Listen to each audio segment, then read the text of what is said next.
एक बाजू दिली असता नियमित पंचकोन काढणे. प्रश्न 16.1 4 सेंटीमीटर बाजू असणारा नियमित पंचकोन काढा. पहिला प्रथम ए बी रेषा काढायची. वरच्या बाजूला कृती असल्यामुळे ती थोडीशी खालच्या बाजूला काढायची, म्हणजे वरती आपल्याला कृती करता येईल.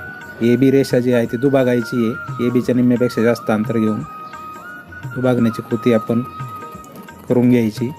नंतर ती दुभाजक रेषा जी आहे ती जोडायची व ए बी रेषेच्या वरती 7 ते 8 सेंटीमीटरपर्यंत वाढवा. नंतर त्या दुभाजक रेषेला दुभाजक जो बिंदू आहे त्याला यम नाव द्या. यम बिंदूवर कंपास ठेवून यम ए अंतर घेऊन किंवा यम बी अंतर घेऊन अर्धवर्तुळ काढा. त्यानंतर ए बिंदूवर कंपास ठेवून बी इतका अंतर घेऊन कंस काढा. हे दोन्ही कंस जिथं छेदले त्या पहिले अर्धवर्तुळ जिथं छेदलं तिथं 4 नंबर आणि वरचा जो कंस छेदला त्या ठिकाणी 6 नंबर नाव द्या. 4 आणि 6 या दोन बिंदूमधलं जे अंतर हे परत दुभागायचं आहे. 4 बिंदूवर कंपास ठेवून निम्म्यापेक्षा जास्त अंतर घेऊन डाव्या आणि उजव्या बाजूला कंस करा.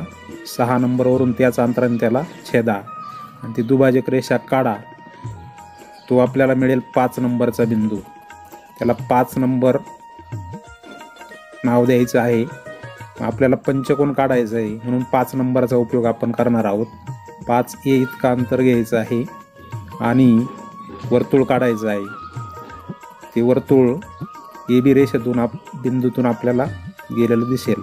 नंतर ए बी अंतर घ्यायचं कंपासमध्ये आणि वर्तुळाच्या परिघावरती 5 खुणा करायच्या आहेत. जी वरची खूण आहे ती लंब जिथं वर्तुळाला छेदलं त्याच ठिकाणी ती आली पाहिजे, हे लक्षात घ्या.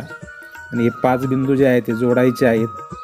त्यांना नावे देऊन आपला पंचकोन पूर्ण झालेला आहे.